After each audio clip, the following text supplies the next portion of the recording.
Today's daf is daf kuf ayin aleph.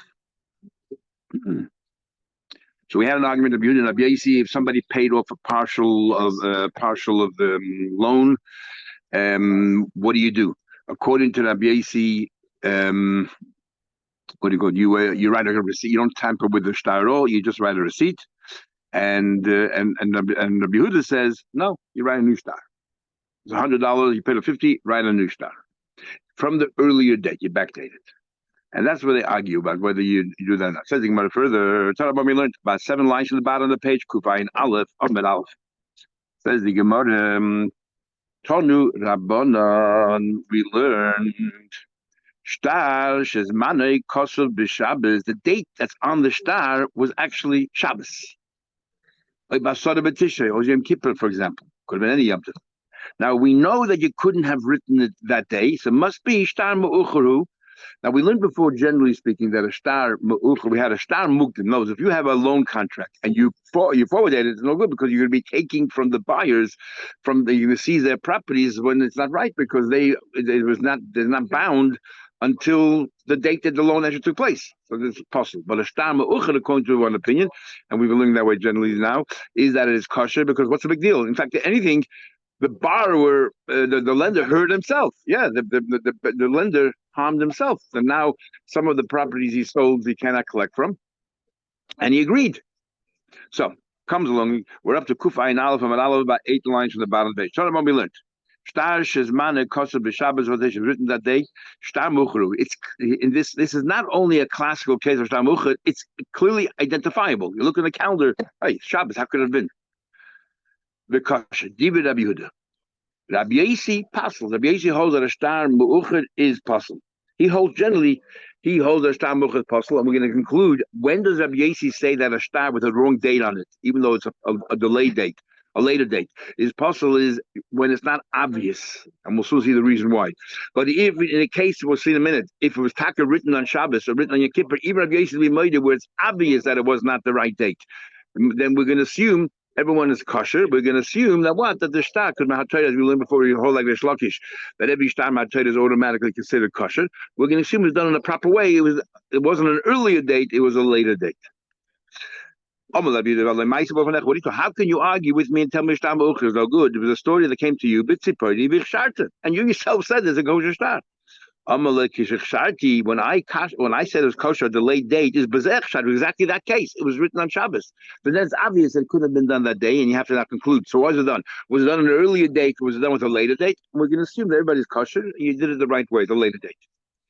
So the Gemara right now asks, what Rabbi Yehuda also said his case if it was written on Shabbos or Yom Kippur. So what are they arguing? Everyone agrees. If we had to investigate the date in the shtar, look up the calendar and say, oh, that date definitely was Shabbos. Rabbi Yossi will agree that it's kosher because it's obvious, and everyone will see that it was written with a later date. They're only arguing a regular shtar me'uchad, no Yom Kippur date, nothing. I borrowed the money in Nisan, and the date we recorded on it was Tammuz. That's a shtar me'uchad. And there's an argument was kosher or not. And what's the base of that argument? The Rabbi Yehuda is consistent with his view. But he says, "Ain't kaisvin shayve." We don't write a receipt, so we don't really care. We don't. If you don't have a receipt, there's only one way of getting paid. Give your shtar back. So who cares if there's a later date on it? Nothing can ever go wrong. But nothing can ever go wrong. But Rabbi Yossi says kaisvin shayve. Now Rabbi Yossi has a problem. Why? Let's say Nisan was the loan, and we wrote the date on the Tishrei. What happens if in Tammuz? Sorry. Later, 6 months later. But what happened in Tammuz? The borrower got a hold of the money. He won the lottery. So he goes to the lender and he says, I'm paying you back the loan. And the lender says, I lost the shtar. I'll give you a receipt. Okay, gives him a receipt. Comes Tishrei. No, he never lost it. He's a liar. The lender will pull out the shtar, and this guy will pull out the receipts, and then we'll look at, the receipt written in Tammuz. This is a new loan. This is a different loan altogether. What are you talking about? So therefore, according to him, it will go all awry. So Rabbi Yossi Tamei Kosher Shtar v'Nov B'Churba B'Churba. Therefore, he says you cannot have a Shtar B'Ucher.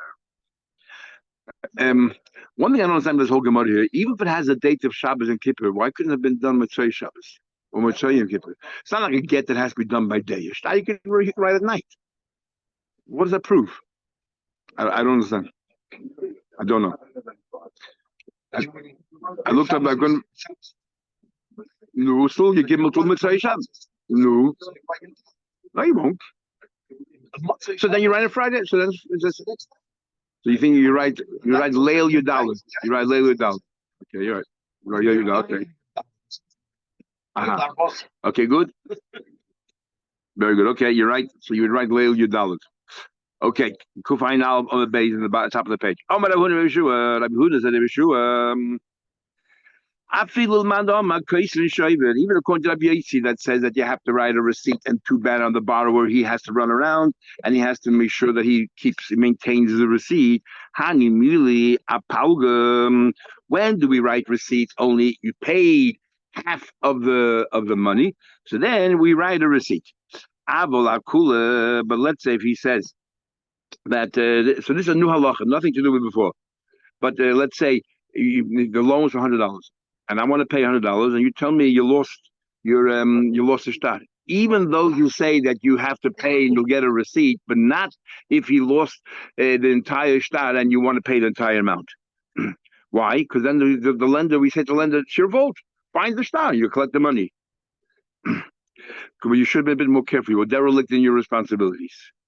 He doesn't make that makes no difference. If you hold that you write receipts, then even if I owe you $100, I'm prepared to pay you the entire $100, and you say, but I lost my shtar, you write a receipt to the borrower for $100 and you collect your money.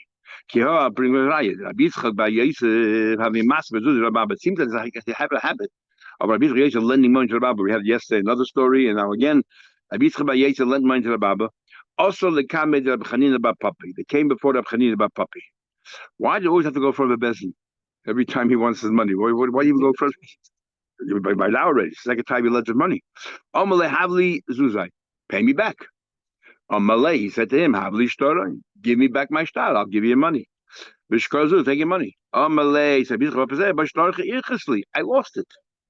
I will write you a receipt. So what do you see from it clearly? That you write a receipt even for the full amount of money. Those who hold that you write a receipt, it's not only if it's partially paid, but even the full amount you pay as well. You write a receipt as well. Says the Gemara, so he said to him, but didn't Rabbi Shmuel paskin that we don't write receipts? So what are you asking? What do you tell me I have to pay you? The Baba said, I have to pay you and give me a receipt. But it's a machlekes tanoim, and Rabbi Shmuel paskin like Yehuda that you don't write receipts. Omar, he said, the expression we had in the Mishnah there in Saita. Omar, he said, and other places, Man yad lama afrei, the Rabbi Shmuel, this is the general idea. Who can give me the sand or the dust of Rabbi Shmuel, such a holy people? Raminun beinan, I will put it in my eyes. But for never Mechil's koydem, Rabbi Yechon and Reish Lakish, they pass the Rabbi Shaver. And we have a general rule: whenever Rabbi Yechon and Reish Lakish argue with Rabbi Shmuel, we pass like Rabbi Yechon and Reish Lakish. They hold you write receipts. So I will write you a receipt and pay me back. You write a receipt. In fact, forget machlekes. In logic, you should write a receipt, even if it's a full amount. You started off Rabbi saying even only if it's a partial amount, even if it's full amount. You tell me you don't write receipts, what happens? The malva is owed money. He lost the shtar. Okay, if he's at fault, he lost the shtar. But you owe him $100. The fact is that Shimon owes Reuven $100, and Shimon's not denying it. But Shimon said, "I'm not going to pay it to get my shtar." Reuven lost it. So therefore, Shimon can just walk away and not pay up. In fact, we had there's a mitzvah to pay, so it's not right. So therefore, no boss. But how do you make sure? How do we protect Shimon? Write a receipt. So it makes sense that we write receipts. Why should he not have to pay? Maskevla Abaye says if you're worried about that, what somebody gets away scot free, and therefore you want to make these rules. So Abaye, no, okay. So what do you decide? We're going to write a receipt. And what happens if the borrower loses the receipt? Then the lender finds is it shall claim again? No, is that fair that the Malva should claim a second time? And just because you are so concerned about the Malva that he lost in the it's not his fault. So too, let's be worried about the Leiva that he'll lose the receipt and you're going to collect again. Exactly. The guy will come and take it and be happy. It's a little bit hard to understand exactly what his question is. In the first case, the Leiva owes the Malva money. It's a fact, but he wants a star. So therefore, we say that if you don't say that, if you say you don't have to pay, it's not fair. He borrowed money, you shouldn't have to pay back. It's not fair. However, in the second case, you're saying that if the leiva loses the receipt and the malva is going to ganif and he's going to pull the malva out, it's not fair. We have to prepare ourselves for ganovim. It's two different things. There, you have to pay, and you have to pay, but I'm not paying because you don't have a star. Here, you're saying let's worry that the malva is a ganif and he'll find the star, or you never lost in the first place and take him again. Why would Chaysha so far? I mean, that's a different thing altogether. Unless what we're worried about is that the Malva is not a Ganef. We're worried that he's tackle lost. Pashas, we'll assume people are not Ganovim. Even though we had before Rei Begezel, doesn't mean that most people eat not Ganovim. Remember, there's two Gesois, one real and one fake. One we had in the second page here that Reiv Ganva Yisrael or Reiv Yisrael Ganva. So, I mean, the real guess is Reiv Ganva Yisrael. When we said Reiv Begezel, it means those who are Nichshel, generally, if there's something in front of them that they could be nichshel, then where they nichshel in avak gesel, they do think that this is permitted, they're not doing anything wrong. So, but Pasha's here, we don't think Mal was a liar. We think the Mavataka lost. He doesn't know he misplaced it. But what happens in 6 months, 12 months? He finds the star, and he totally forgot that he got paid back. Innocent mistakes can happen.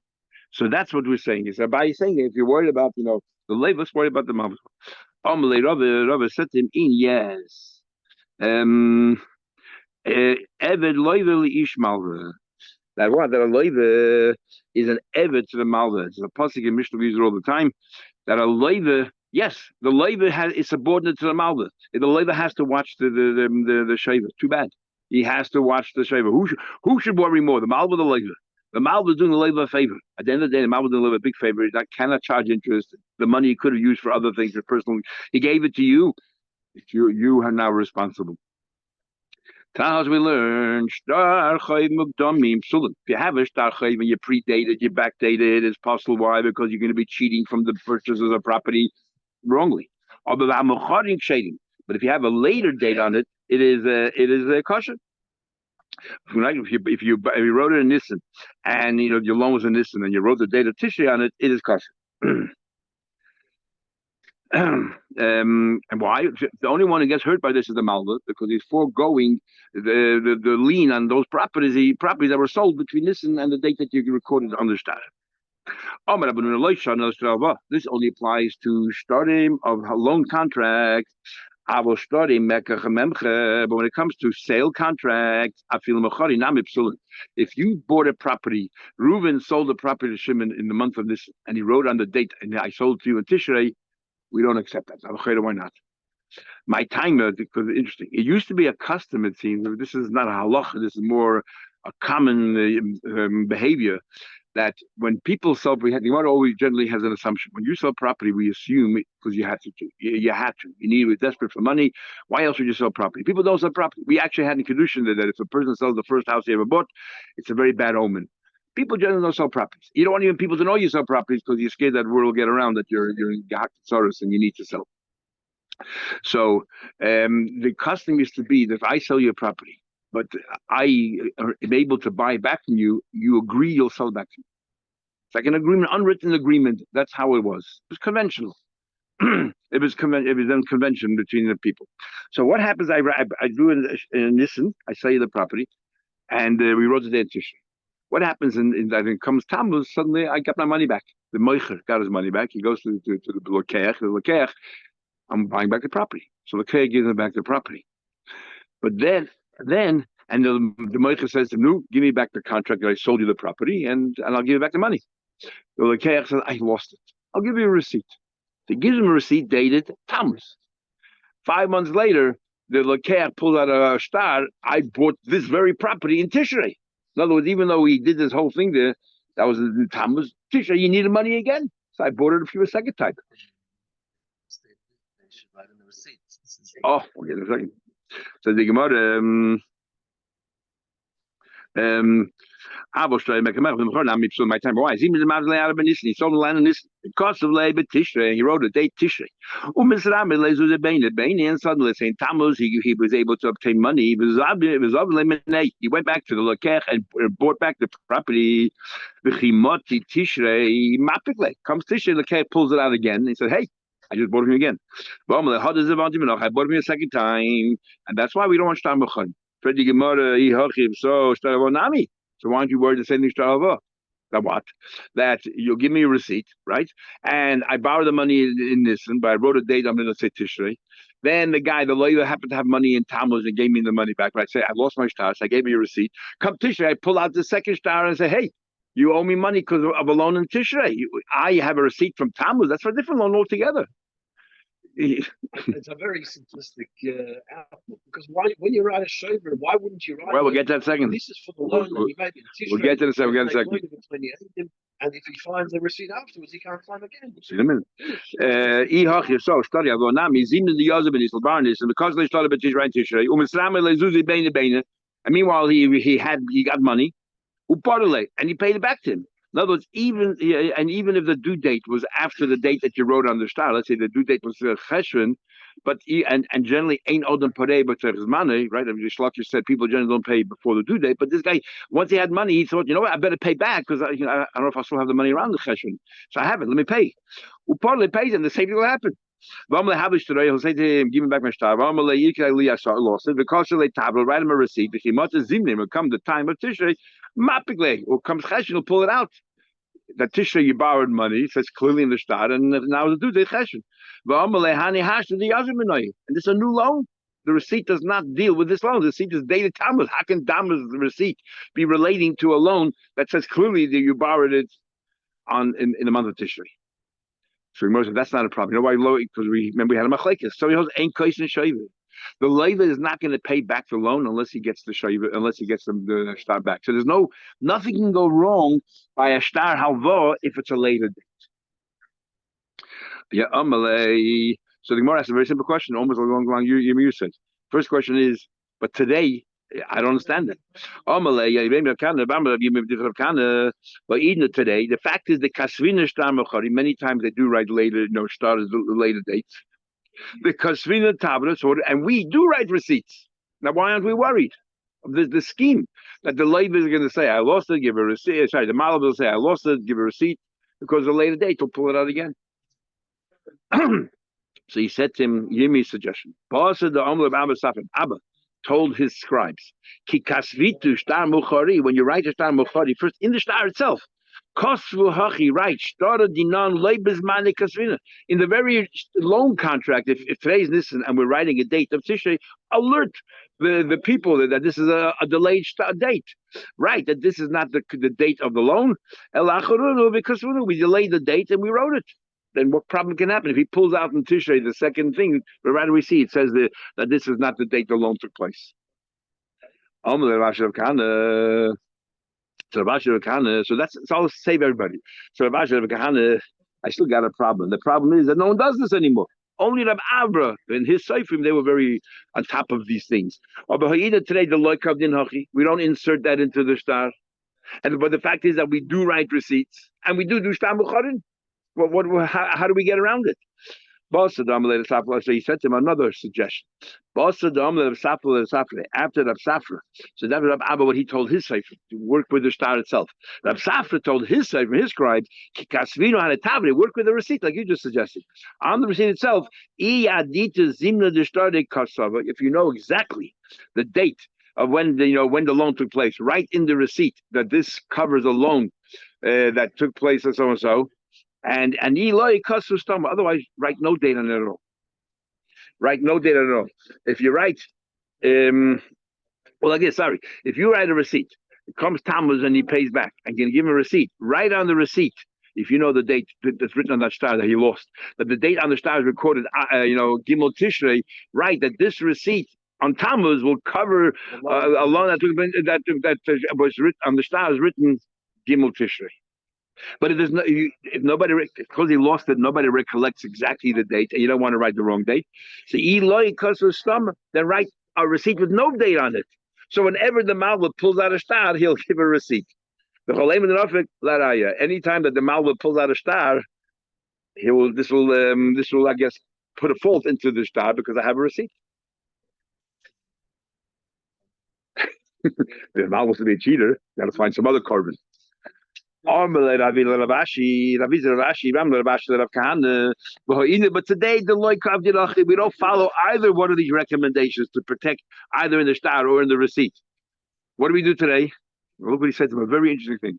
He said to him, look at general life. We can only bring the horse to the water. We cannot get the horse to drink. To Rabbanon, to Tuna, to Kine. You have two Rabbanim here, Rab Abba, Rab Safar. They gave you two takonis, two solutions. One either work with the star, one with the receipt. Man David, if you're smart enough to listen to Chachamim, you're protecting yourself. And man Ovid, if you didn't do that, it's your own fault. We can't have Rachmanis on you. We gave you a recommendation. What else do you want us to do? So if you have a Malva who's very crafty and conniving, and you didn't listen to our takanas, it's interesting why Taka didn't they enforce it? Because we have so many other takanas that we do. Yeah, but exactly. So we should encourage the star. So it's interesting why Taka didn't make it a rule. It is the process of the star. Exactly. And we always have these things that, for example, right achrayis. We put things in there. That could be, or like Rakvan learns that we're not talking about here. We're choishes the guy is crafty. We're choishes of an innocent person. How many times do you misplace things and you can't find it? And 3 months later, suddenly you found it amongst your papers. He's probably got contracts coming and going all over the place. Could be also. Could be. Oh, and Amalu Rava, but Avshela. Now we'll learn a number of things about stars. Amalu Rava Avshela Hanu Ksar. So he said, when you write a star kinyan, let's say a matana, you're writing a star. I'm giving you a kinyan. I'm giving you this property, and this is the kinyan. The star is the kinyan. And we're talking about a case where nobody can get hurt by this. In other words, if you lose this property, let's say somebody comes and says it was stolen, whatever it is, you have no recourse. You cannot go back to the person who gave the donor. You cannot go to any of the buyers because it's a matana. I give you a matana, and somebody comes along and says it was stolen goods. You can't go back to me and say, hey, give me another matana. It doesn't this exactly. So there's no chayse. Or the Rashbam actually says we could even do a star mechira, but a star mechira, and it says it's that there is a chrais that you could go collect back. You could if you take away. There's a recourse, but over there by a star mechira, it's not the star that tells every. The star mechira. I bought a property from you, and then somebody a ma'ara comes along and says, "Hey, this is stolen goods." I have the right to go to someone else who bought a property after me from the same vendor and take that property away. And that guy has to go clap, cup, and vant and go back to the vendor and say, hey, give it back to me. Because there was a chrais here. But by a star mechida, it's not the, by a loan, it's the star that makes the shibud. Especially because it's a star that makes the shibud, because without a star, even though there were edim, loans is not something you really talk about all the time. But not only that, there's not such a big coil. When it comes to property, selling a property, it makes a lot of noise. It's the edim. Talk about, he just sold his house. He just bought his house. It's the Eidim make the noise. So therefore, by Shtar Mechida, it's the Eidim make the noise, yeah. So he said to them, when you're writing a star, if you know the date that was actually bought, so for example, you're writing the star 3 months later. You're writing the star 3 months later, but you know that if you know exactly when it was bought, put on it the date that it was bought. If he loses the property, he's going to take away from other lekuchas in that interim period between, let's say, Nisan and Tammuz. But everyone in Nisan already knew already. If anybody bought a property, even though there was no starters, they would have known that a property was sold by this vendor in Nisan because people talked, the Eidim spread the klang, they spread the rumors out there. Everyone knows it, everyone talks about it. So by halva, if it's a star mugna, it's a problem. A guy's buying a property afterwards, he didn't know about the halva. Because the star wasn't in existence yet. So he didn't know because the starters that make the shibud, but it comes to hakana, it's not the starters, it's the edim who make the curl, and therefore it's not a problem. Even though it might, today's Tammuz, you can write the date of this. If not, right, if you know, so write the date today that you're writing the star. No. The first time he called an edim, he said, it's not like other you have to write on the day that it happens. I'm giving you a star raya, and I'm giving you also a star with all the cases. But if you don't know the day, don't write it some earlier date because then it looks like a lie. Today is Tammuz, you're writing. But if you know that it was bought on Hey Nissen, so you can write, even though today is Tammuz, you can write that this property was sold on Hey Nissen. If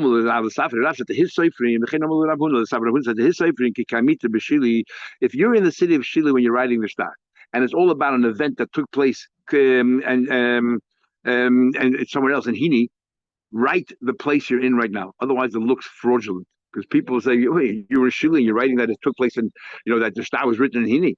He's Ksavi B'Shili. Even though you heard all about it, you saw whatever it is right where you're Kikamitu Bihini Kavi Bihini. But if, let's say, the other way around, you were in the city of Hini when you were writing the star, everything happened in Shili and you were there or you heard, doesn't matter. Because a star has to look foolproof. Otherwise, people think the whole thing is a joke. Rabba says now, just a few dinner about stars, quick to go to the mission. Rabba said, this person's holding on a star by mezuzah. It's worth, you owe me $100. Shimon owes Reuben $100. And what happened was Shimon paid him 50. Or he's going to Bama, Shavit Nele, today, Bnei Chamshi. You know what he says? Afterwards, he said, I want to break down the star. He turns around and he says, I want to break down the star to 2 stars of 50 in case the guy pays me $50. And I know him, he can't really afford to pay the full amount.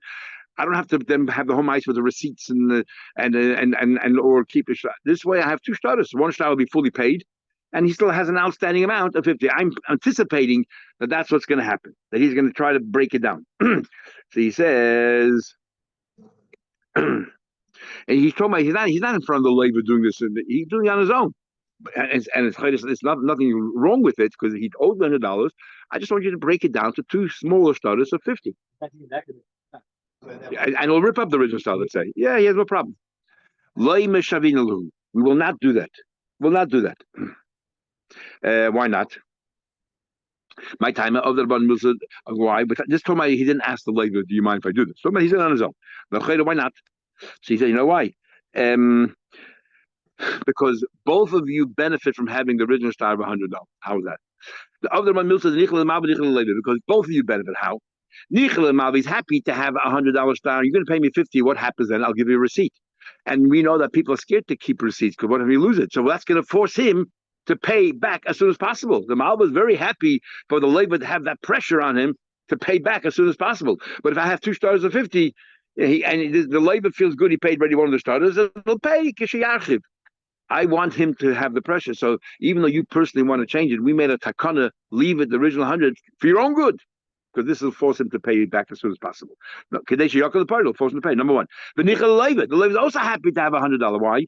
But what happens is if there's a star of $100 and I have a receipt for 50, that means that the star is no longer a foolproof star. And the din is that if you want to pay back a partial thing, and the labor says I paid you the rest, the Malva will have to swear that in order to collect. That part is a little bit hard to understand. If the labor owes him the money, what does he gain if he makes the guy swear?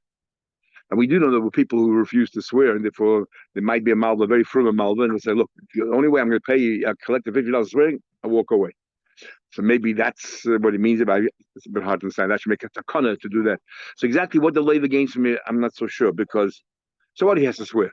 But you owe the money. Right? We're not talking about cheaters here, so what's the problem? Unless the labor, we're talking about an innocent labor who thinks that he might have paid it back, Taka, and when he gives it, and the guy is nudging in here, he reluctantly pays because the guy's a star, but he thinks he paid it back. But if he says, I think I paid it back, and if you have to swear, then the guy swears, then he knows nobody swears false. So the guy might say, Taka owed him the money. I thought I paid you full amount. Maybe that's what it is. We're talking about innocent people, but to make him feel that he Taka owes the money. What about the other way around? He has 2 starters, 50-50. Why walk around 2 starters? It's so easy. It's easy to lose one of the 2 starters. Let's convert that into 1 star of $100. Same day, everything's the same. There's again, but I'm asking the labor. We won't do that. Why? There's an advantage in having two stars of 50, each one. Why? I'm going to bet each way. If there's two stars of 50 and we paid up one, the other star is intact, he can't make you swear. And the labor feels so much better. When he feels 50, I'll pay the other 50 when I have it. Go, take me to court. I don't have. Rashi said, "Hi, the guy had a star worth $100. He tells the Sefer, look, he says to the Sefer, write me one star of $50 from the earlier date because he already paid me the other 50 and rip up the original star." So he's saying, Star just changed for the balance. No, but he's saying to the Sefer, it was $100 star. I'm being honest there. He paid me 50 already. I told him I lost it. He paid me 50. Rip up my star of 100 and write me a brand new star of 50 with the old date. Yeah, the old date. We won't do that. Why not? My tamim, we say maybe high mid for the party. Maybe they actually paid the whole thing. And maybe the labor has a receipt. And when the labor turn around to you and say, "Give me back my star," why do you still have a star if he paid you 50? If he paid you half, why you still have the star? Obviously, you said you lost it, right? And supposedly now you recovered it. You're being honest. He says to the Sefer, "Look, I found the star. Let's rip it up and write me a star of 50." How do we know what happened? Maybe he paid you the whole amount, and maybe you gave him a receipt as well. And because of the tavra, you wrote a receipt, right? Let's say the receipt's for $100. But now you're going to produce a new star for 50, and the receipt does not reflect a star of 50, a star of 100. And he'll pull out the star of 50, and the label will pull out the receipt of 100 and say, what is it? It was another. This was a different loan altogether. A $50 loan. So it's interesting, the whole gang of the Gemara. Are we worried about cheaters or are we worried about people who innocently forget things, are forgetful?